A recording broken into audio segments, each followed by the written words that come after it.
All right, let's start with a little thought experiment. When you think about the word marketing, what comes to mind? For a lot of us, it's ads, spammy emails, just a lot of noise. But what if that's just a tiny, kind of distorted part of a much bigger picture? In this explainer, we're going to dig into Seth Godin's book, This is Marketing, to uncover a totally different way of seeing all this. So Godin kicks things off with this absolutely brilliant metaphor. He argues that marketing, it's the water we're all swimming in. We've been in it our entire lives. And because we're so completely immersed, we don't even see it. We don't see what it is or how it's profoundly shaping our decisions and our culture every single day. I mean, just think about it for a second. From the logos on the side of trucks you pass on the highway to the weirdly specific ads that pop up in your social media feeds, it's literally everywhere. It's not just some department in a company. It is the fundamental landscape of the world we live in now. But, being soaked in this water all the time, it has a downside. We've started to connect marketing with some really negative feelings. And Godin argues that's where the real problem starts.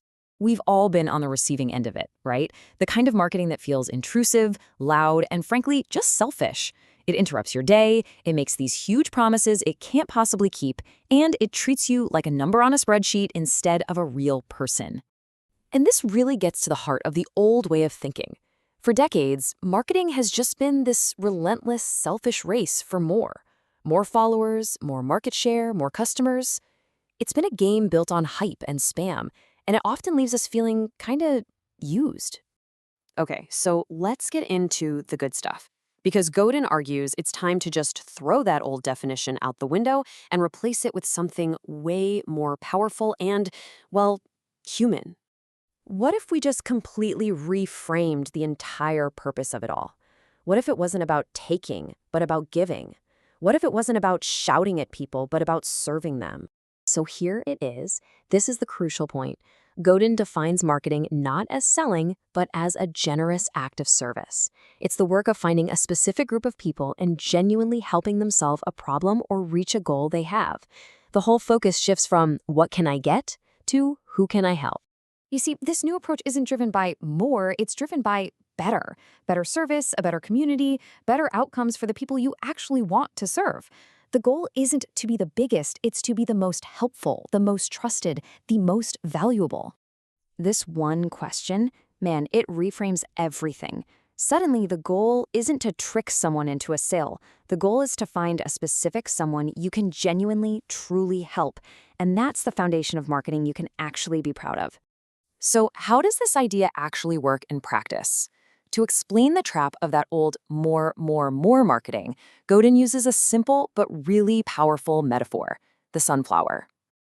He asks this really simple question to show how obsessed we can get. When someone asks you about your project or your business, what's the first thing you talk about? Way too often, the answer is all about height. We get obsessed with the stuff you can see, how big our brand is, how much market share we have, how many followers are on the account. We're always trying to grow a taller sunflower than the person next to us. But here's what we forget. You can't have a tall sunflower without deep roots. And those roots, that's the unseen work. That's the generous act of serving a specific group of people, what Godin calls the smallest viable audience.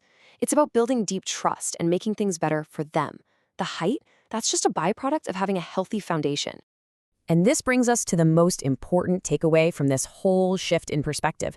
This isn't just for big companies or people with marketer in their job title. It's for absolutely everyone. Just think about what that really means. If you have a project, an idea, a service you offer, you are a marketer. And that means you have the power to make change happen, to find your little corner of the world and make it better. So the goal isn't just to sell something anymore. The real opportunity, and yeah, maybe even our obligation, is to build a culture, to serve a community, and to do work that actually makes things better, to do marketing that we are genuinely proud to put our name on.